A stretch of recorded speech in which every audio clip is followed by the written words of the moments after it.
পাকিস্তান ধরে নিতে পারে যে তারা এই ম্যাচটা হেরে যেতেছে। পাকিস্তান কখনোই কল্পনা করেনি যে তাইজুলকে নিয়ে এত লম্বা পার্টনারশিপ হবে। আর আমরা চাই মুশফিক আবার ওয়ানডে দলে আসুক। মুশফিকের খেলা দেখে তো অসাধারণ লাগছে, বয়স একটা সংখ্যা মাত্র। বিশেষ করে থ্যাংক ইউ মুশফিক ভাইরে অত ভালো একটা ইনিংস খেলা এবার দেয়। যে আজকেই ফার্স্ট টাইম আমি আসছি, খেলা দেখে খুব উপভোগ করলাম, খুব ভালো লাগলো। তবে একটা উইকেট পড়লে আরও বেশি ভালো লাগতো বাংলাদেশের পক্ষে, এই আর কি। মুশফিকের ইনিংসটা কেমন লাগলো? খুবই উপভোগ করছি, অসাধারণ ইনিংস। তিনি আগেও এরকম এর থেকে ভালো ভালো ইনিংস খেলছে, 200 রানের ইনিংস খেলছে। তবে আজকের ইনিংসটা আমার কাছে অন্য দিনের থেকে আজকে আরও মানে খুব একটু বেশি স্পেশাল মনে হয়েছে, কারণ লাস্ট টাইমে এসে তার জীবনের একবারে শেষ টাইমে এসে এত সুন্দর একটা ইনিংস খেলছে, আমাদের খুব ভালো লাগছে জিনিসটা, খুব উপভোগ করছি। আসা উচিত, আমরা মনে করি আমাদের চাওয়া যে সে আমাদের ওয়ানডেতে আবার চলে আসুক। মুশফিকুর রহিম দারুণ খেলেছে, ওর সেঞ্চুরিটা চমৎকার। আশা করি মুশফিক ওয়ানডে দলেও খেলবে, বাংলাদেশ দলের সাফল্য এবং জেতা কামনা করি। বাংলাদেশের খেলা ছিল জাস্ট আউটস্ট্যান্ডিং, পারফরমেন্স ভালো ছিল, ডে বাই মানে সেশন বাই সেশন ভালো রান করছে। বাট ওই মুশফিকের লাস্টের দিকে এসে 150 করার একটু আক্ষেপ ছিল, বাট রান্না বা শরীফুলেরা 5+ স্টার রেটিং প্রাপ্ত দেশের সর্বোচ্চ বিদ্যুৎ সাশ্রয়ী ওয়ালটন এসি স্মার্ট কমফোর্ট এখন নেক্সট লেভেলে করতে দেই নাই, সেজন্য মাঠ আউট হওয়ার পরে একটু রাগ দেখাইছিল। আসলে সেটা হয়তো ওনার কপালে ছিল না, বাট বাংলাদেশ চাচ্ছে ভালো কিছু করার টেস্ট ক্রিকেটে। ইনশাল্লাহ টেস্ট চ্যাম্পিয়নশিপে বাংলাদেশে ভালো কিছু হবে কামনা। আর মুশফিককে আমরা চাই বাংলাদেশ ওয়ানডে দলে আনা হোক, যেহেতু সিনিয়র প্লেয়ার, অভিজ্ঞতা আছে। অভিজ্ঞতা একটা জিনিস, সেটি মাঠে অনেক হেল্প করে, ইম্পর্টেন্ট একটা সময় পার করার সুযোগ দেয়। আর আমরা চাই মুশফিক আবার ওয়ানডে দলে আসুক। বাংলাদেশ আজকে খুবই ভালো খেলছে, খুবই ভালো পারফরমেন্স দিছে। আর মুশফিকুর রহিম অনেক ভালো খেলছে আজকে, তার ব্যাটিং অসাধারণ বলতে গেলে। টেস্টের দিক দিয়ে মুশফিকুর রহিম বাংলাদেশের নাম্বার 1 ব্যাটসম্যান বলা যায়। আজকে মুশফিকুর রহিম এবং লিটন দাসের জন্য বাংলাদেশ 400 রানের উপরে টার্গেট দিতে পারছে, এবং 400 রানের টার্গেট দেওয়া আমরা জয়ের আশাবাদী। আগামীকাল আমরা আশা করি যেন অল আউট করতে পারে পাকিস্তানকে এবং বাংলা ওয়াশ করতে পারে।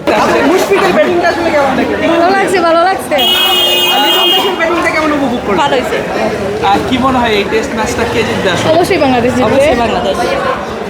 আর এবারে কি প্রথম মাঠে খেলা দেখতে আসলেন কিনা? না, আরও অনেকবার আইছি। আজকে যখন মুশফিক সেঞ্চুরি করলো, তারপর বাংলাদেশ এত বড় একটা সংগ্রহ করলো, আর শেষ পর্যন্ত কি মনে হয় এই টেস্ট ম্যাচটা কে জিতবে? বাংলাদেশ জিতবে ইনশাল্লাহ।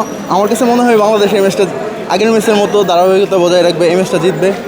আজকে তো বাংলাদেশ মোটামুটি খুবই ভালো ব্যাটিং করছে, যে প্রথম দিকে কালকে 3টা উইকেট চলে গেছিলো, এরপর প্রথম সেশনেই একটা উইকেটের পতন হয়েছে। এরপরে বিশেষ করে মুশফিক আর লিটন দাস খুবই ভালো একটা পার্টনারশিপ দিছে। এরপরে মেহেদি মিরাজও কিছুক্ষণ খেলছে। এর চেয়ে মানে মুশফিকুর রহিম আর তাইজুল ইসলাম প্রায় 70 রানের উপরে একটা পার্টনারশিপ দিছে। এই পার্টনারশিপ আমার কাছে মনে হয় যে বাংলাদেশের একটা ভালো একটা বিট করে দিছে। মানে চ্যালেঞ্জার নিয়ে যেভাবে মুশফিক ব্যাট করছে, বাংলাদেশ ভালো একটা সংগ্রহ পাইছে। আশা করি ইনশাল্লাহ বাংলাদেশ এই ম্যাচটা জিতবে। কালকেই পাকিস্তান ইনশাল্লাহ অল আউট হয়ে যাবে। কতক্ষণের মধ্যে পাকিস্তানকে অল আউট করা যাবে ভাই? আমার কাছে মনে হয় সেকেন্ড সেশন অথবা থার্ড সেশন পর্যন্ত যাবে ম্যাচটা। যদি ওয়েদার ভালো থাকে তাহলে মনে হয় কালকে শেষ হয়ে যাবে। আমার কাছে মনে হয় যে থার্ড সেশন পর্যন্ত যাবে। পাকিস্তানকে আসলে বৃষ্টির জন্য দোয়া করতেছি কিনা, যে বৃষ্টিটা এসে তাদেরকে একটু বাঁচিয়ে দেয়। মনে হয় পাকিস্তান করতেও পারে, যেহেতু বৃষ্টি আসলে ম্যাচটা যদি ড্র হয়ে যায়। এখন তো যেই রকম পিচের অবস্থা আর বাংলাদেশের যেই রকম বোলিং লাইন আপ, পাকিস্তান ধরে নিতে পারে যে তারা এই ম্যাচটা হেরে যেতেছে। যদি বৃষ্টি আসে তাহলে তো তাদের জন্য খুবই এটা লাভজনক অবস্থা। এই কারণে তারা দোয়া করতেই পারে বৃষ্টির জন্য। আমরা দোয়া করতেছি ইনশাল্লাহ বৃষ্টি আসবে না। ওভারঅল সব কিছু মিলিয়ে মুশফিকুর রহিমের ব্যাটিং এবং বাংলাদেশের এই ম্যাচটা কেমন দেখছেন? মুশফিক ভাই যা খেলেছে আজকে অসাধারণ। মুশফিক ভাই অসাধারণ খেলেছে। পুরো ওভারঅল টিমটাই অনেক বাংলাদেশ ভালো খেলতেছে। ইনশাল্লাহ দোয়া করতেছি আমরা জানি হোয়াইট ওয়াশ করতে পারি, প্রথমবার জিতবো। আমরা দেশের মাটিতে আমরা পাকিস্তানকে 2 টেস্ট ম্যাচে হারে আমরা হোয়াইট ওয়াশ করবো ইনশাল্লাহ।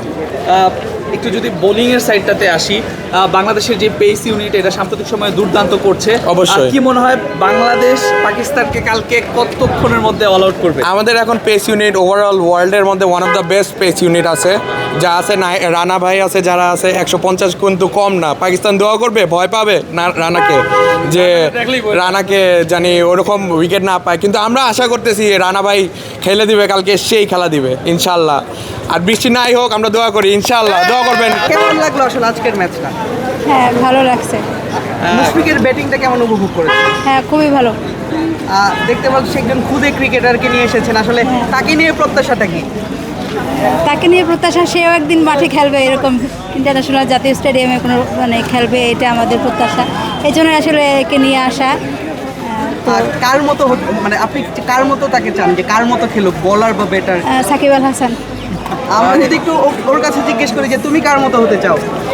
সাকিব আল হাসান। সাকিবের কোন জিনিসটা ভালো লাগে, ব্যাটিং না বোলিং? সাকিব দুইটাই ভালো লাগে আমার। তুমিও কি অলরাউন্ডার? হ্যাঁ। কি মনে হয় আজকে এই টেস্ট ম্যাচটা কে জিতবে? বাংলাদেশ। মানে মুশফিকের খেলা দেখে তো অসাধারণ লাগছে। বয়স একটা সংখ্যা মাত্র, এই মানে বয়সটা যেটা বলা হয় আসলে আমার কাছে মনে হয় তার যে এখনও দাঁড় 100 কত রান হলো, 37 রান, তার জন্যই আজকে মূলত এই এত বড় একটা লিড পাইছে বাংলাদেশ দল।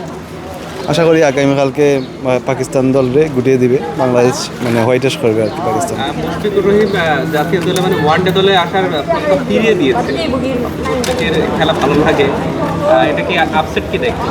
না আপসেট না, একটা মানে একটা ইয়া থেকে ওয়ানডে থেকে যেহেতু ও নিয়ে নিছে, এখন আবার আবেগ থেকে নিয়ে আসার দরকার নাই। ও বুঝছে অলরেডি ম্যাচিউর না, বয়স হয়ে গেছে, এই আর কি।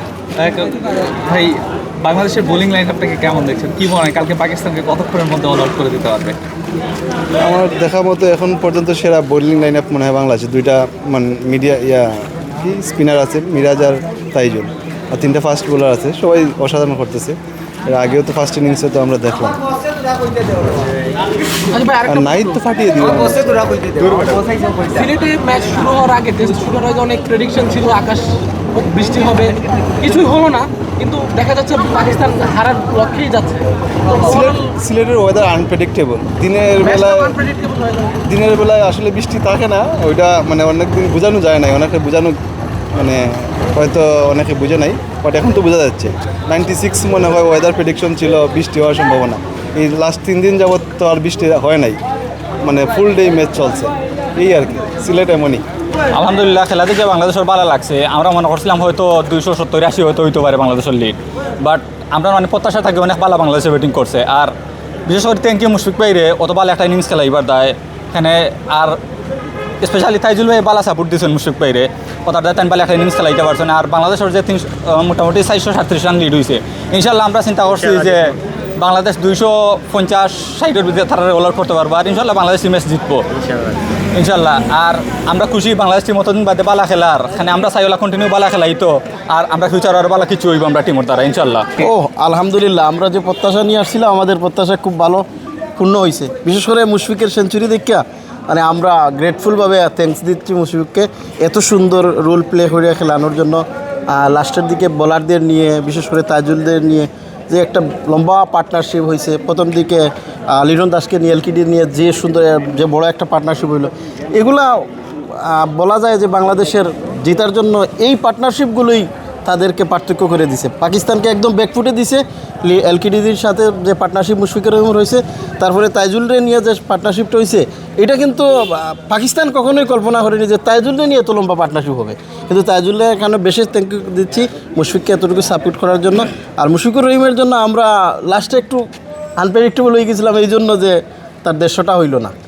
আমরা চাচ্ছিলাম 150টা হোক, কিন্তু কী জন্য যে হলো না, আসলে খেলা তো ক্রিকেট তো ক্রিকেট যে কোনো সময় আনপ্রেডিক্টেবল হতেই পারে। ধন্যবাদ। ওয়ানডেতে আসলে মুশফিকুর রহিম যে জায়গাটায় খেলে মিডল অর্ডার, সেই জায়গাটায় অনেকদিন ধরে বাংলাদেশ দল আসলে তেমন ভরসাযোগ্য কাউকে পাচ্ছে না, এই জন্য মুশফিককে আবার ওয়ানডে দলে আসার জন্য অনুরোধ করা হয়েছিল, মুশফিক ফিরিয়ে দিয়েছেন। তা আপনারা দর্শক হিসেবে আসলে কি চান, যে অভিজ্ঞ এই জায়গাটায় মুশফিককে চান কিনা? মুশফিককে সবচেয়ে বড় কথা হচ্ছে কি, মুশফিকুর রহিম অলরেডি সে রিটায়ার করে নিছে, আবার এসে এই জায়গার মধ্যে সে নিজে কতটুকু এক্সপেকটেশন দিতে পারবে, তার পারফরমেন্স কতটুকু দিতে পারবে, সে তার উপরে এটা ডিপেন্ড করে। আমরা দর্শকটা সবসময়ই চাই, মুশফিক, সাকিব, তামিম এদেরকে তো আমরা সবসময়ই চাই, কিন্তু তাদের বয়স, তাদের খেলার এই বর্তমানকার জার্নি, বর্তমানকার প্রেশারটা তারা কতটুকু নিতে পারবে এটা তারা বুঝতে পারবে।